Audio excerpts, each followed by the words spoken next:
हमारे चैनल में आपका स्वागत है।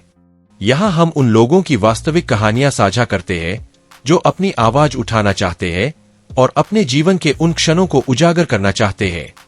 प्रत्येक कहानी भावना, सीख और विजय की यात्रा है। और आपके जीवन का सबसे यादगार अनुभव क्या था? जब कोई आपसे सबसे असाधारण या अविस्मरणीय घटना के बारे में पूछता है तो आपके दिमाग में क्या आता है? एक ऐसी जगह पर आपका स्वागत है जहां हर कहानी मायने रखती है। यदि आपको इस प्रकार की सामग्री पसंद है तो चैनल की सदस्यता ले और घंटी को सक्रिय करें ताकि आप कोई भी अविश्वसनीय कहानी न चूके, और अपने दोस्तों के साथ साझा करना मत भूलना। अब चले। नमस्ते, मैं सी हूं और यह मेरी कहानी है। उस समय मेरी उम्र 20 वर्ष थी और किसी भी अन्य युवा की तरह अभी प्रेम के सपने देखता था। यह सब तब शुरू हुआ जब मेरी मुलाकात एक लड़की से हुई जो मुझे उतना ही पसंद करती थी जितना मैं उसे। जब भी मैं उसे देखता मेरा दिल तेजी से धड़कने लगता और वह मुझे जो भी मुस्कुराहट देती वह मेरे दिन को रोशन करने वाली धूप की किरण की तरह होती।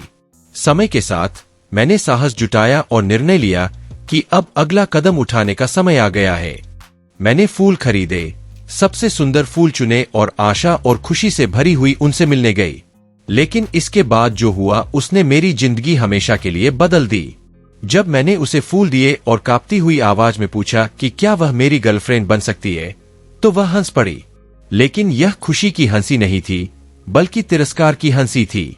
वह इतना जोर से हंसा कि उसने फूल फेंक दिए और रूखे स्वर में कहा कि वह कभी भी मेरी जैसी लड़की के साथ बाहर नहीं जाएगा। उस क्षण मुझे ऐसा लगा जैसे मेरा दिल 1000 टुकड़ों में टूट गया हो। मैं युवा था, मेरा वजन अधिक था, मैं अभी भी पढ़ाई कर रहा था और मेरे पास ज्यादा संसाधन नहीं थे। लेकिन अंदर से मुझे विश्वास था कि वह मुझे उसी रूप में प्यार कर सकती है जैसा मैं हूँ। मैं गलत था। अगले सप्ताह वह पहले से ही एक अन्य व्यक्ति के साथ थी जो एक अमीर और सफल व्यक्ति था। मैं नष्ट हो गया था। मुझे आश्चर्य है कि क्या प्यार सिर्फ दिखावे और पैसे तक ही सीमित है। कई दिनों तक मुझे छोटा, अदृश्य और बेकार महसूस हुआ, लेकिन वह दर्द किसी बड़ी बात में बदल गया। इससे मुझे बदलाव की शक्ति मिली और इस बार परिवर्तन मेरे लिए था। मैंने निर्णय लिया कि कोई भी मुझे दोबारा ऐसा महसूस नहीं करवा सकेगा। मैंने बेहतर खाना खाना शुरू किया, व्यायाम करना शुरू किया, अपना समय ज्ञान और आत्मविकास के लिए समर्पित किया। धीरे धीरे मैं अधिक आत्मविश्वासी, मजबूत और दृढ़ निश्चय होती गई।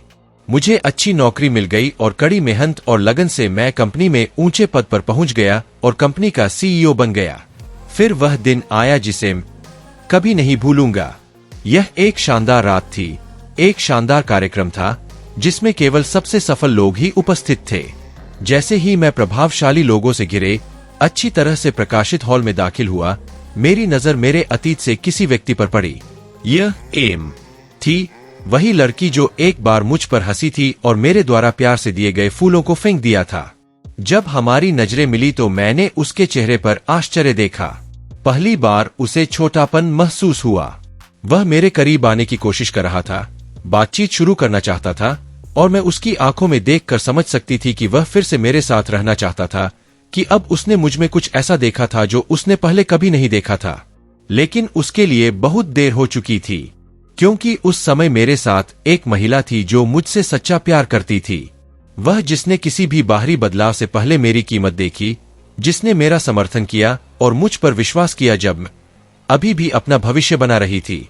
तब मैंने सीखा कि सच्ची खुशी उन लोगों को कुछ साबित करने में नहीं है जो हमें तुच्छ समझते हैं, बल्कि खुद का सर्वश्रेष्ठ संस्करण बनने और उन लोगों द्वारा मूल्यवान माने जाने में है जो वास्तव में मायने रखते हैं।